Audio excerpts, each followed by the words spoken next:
ప్రభావం, power of prayer. ప్రభు ప్రభావంతో నింపబడి ఉన్నాడు, ప్రార్థనా శక్తితో నింపబడి ఉన్నాడు. ప్రార్థనా ప్రభావం ఉన్న వాళ్ళని ముట్టితేనే అంతే. ఆ రోజుల్లో పౌలు నీడ పడితే స్వస్థత పొందారు, చేతురుమాలను ముడితే స్వస్థత పొందారంటే he was full of prayer. దేవుని సన్నిధితో ప్రార్థనలో ఉన్నప్పుడు ఆ ప్రభావం అనేది ఆ ధూపం వేసినప్పుడే కాదు, ధూపం వేస్తున్నప్పటికీ ఆ అట్మాస్ఫియర్ అంతా కూడా ప్రభావం, సువాసనతో నిండిపోయినట్లుగా, దేవుని యొక్క సన్నిధితో నిండినట్లు మనం చేసే ప్రార్థన ధూపము. వీళ్ళ చిన్న గుడిలో మనం చేసే ప్రార్థన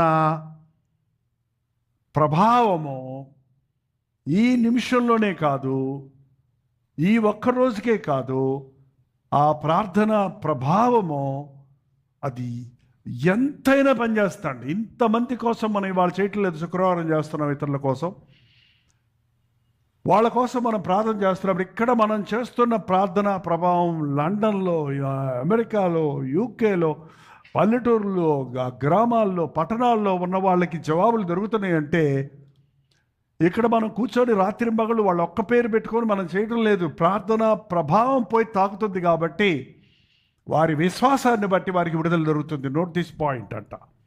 ఏంటది? మన ప్రార్థనా ప్రభావం ఎంతున్నా నీకు విశ్వాసం లేకపోతే ఏం జరగదు. ఎప్పుడు శాటిలైట్లో తిరుగుతూనే ఉంది, అన్నీ ఇప్పుడు బ్రాడ్కాస్టింగ్ అవుతూనే ఉన్నాయి, అక్కడ ఇంటర్నెట్ ఉంది. కానీ ఎవరు రిసీవ్ చేసుకుంటారో వాళ్ళకే వస్తుంది కనెక్షను, అందరికీ రాదు. రిసీవర్ సరిగా ఉండాలి. ప్రభావం ఉంది, ప్రార్థన ప్రభావం మందిరంలో ఉంది. ఈ మందిరంలో ప్రార్థన ప్రభావం ఉంది. ప్రార్థన ముగిసిన తర్వాత దేవుని సన్నిధి ఉంది. కానీ మోస్ట్ ఆఫ్ యూ, చాలా మందికి మీకు అలవాటైపోయిన మందిరం కాబట్టి మీరు దాన్ని గమనిస్తలా. ఆమెను అన్న తర్వాత ఇది మందిరం అన్న సంగతే మర్చిపోతున్నారు. ఇప్పుడు దాకా మనం చేసిన ప్రార్థన ప్రభావం ఇక్కడ పనిచేస్తుందన్న సంగతి గుర్తుపెట్టుకోవటం లేదు.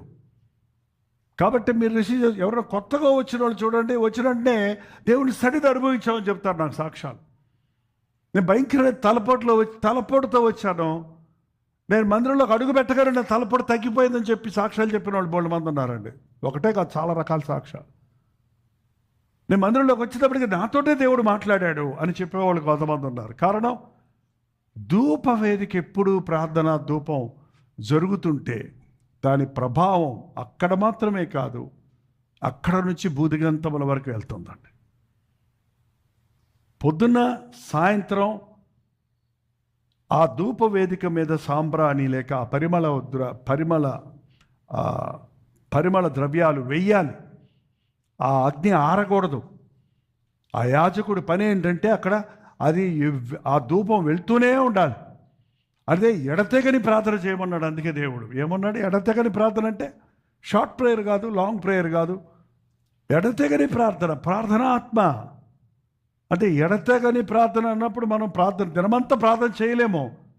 కానీ ఆ ప్రార్థన స్ట్రీమ్, ఆ ప్రార్థన అంశం అట్లాగా ఉంటుంది.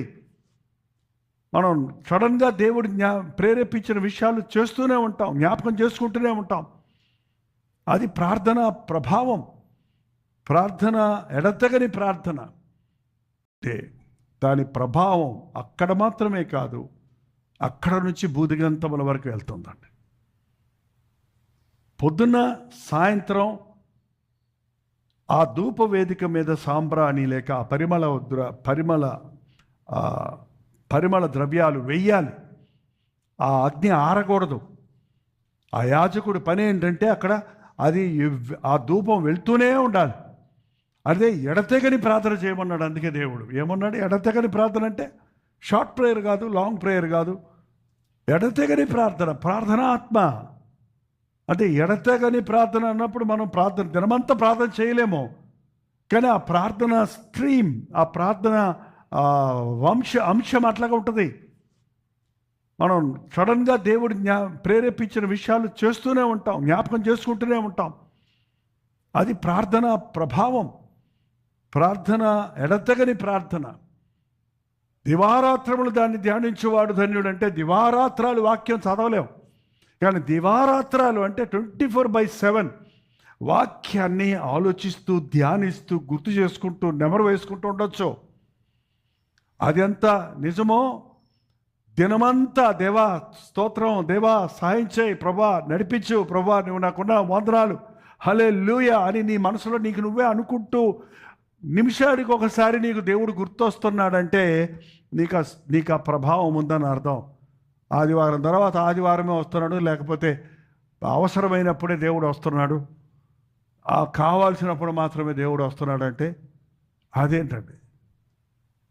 ఇవాళ అనలైజ్ చేశారంట, తల్లిదండ్రులు పిల్లలకు పెళ్ళిళ్ళు అయిపోయిన తర్వాత వాళ్ళు ఉద్యోగాలు అవి చేసుకుంటున్నప్పుడు వృద్ధులుగా ఉన్న తల్లిదండ్రులకి పిల్లల మీద ప్రేమ పోదండి.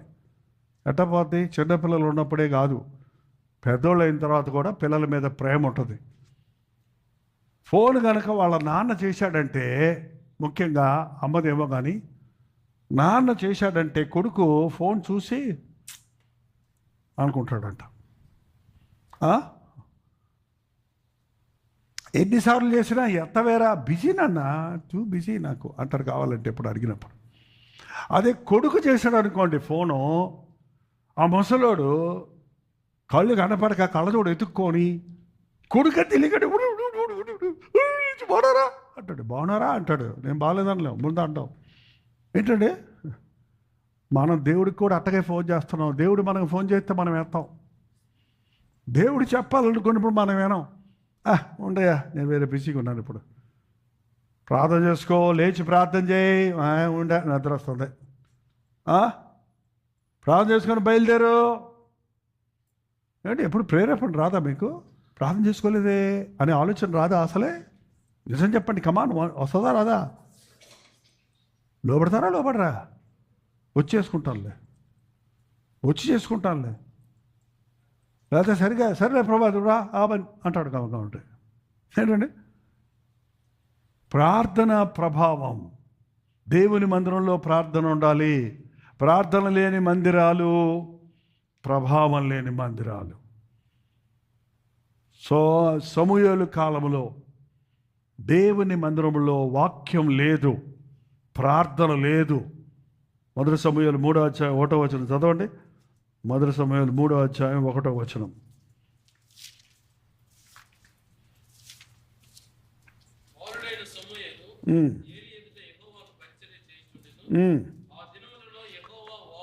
యెహోవా వాక్కు ప్రత్యక్షమగుట అరుదు, తరచుగా తటస్థించడం లేదు. అక్కడ వాక్యం లేదు. వాక్యం ఎందుకు లేదు? ప్రసంగాలు చేస్తూనే ఉంటాం. ఏంటండి, ప్రసంగాలు చేస్తూనే ఉంటాం. వాక్యం అనేది ఎప్పుడూ ఉంటుంది అక్కడే కదలకుండా. కానీ రేమా అంటే అది వాక్యం యొక్క ప్రత్యక్షత. ఆ సమయానికి అవసరమైన మాట ప్రతిధ్వనించినట్లు దేవుడు మాట్లాడతాడు. ఉన్న వాక్యంలో నుండే దేవుడు మాట్లాడతాడు.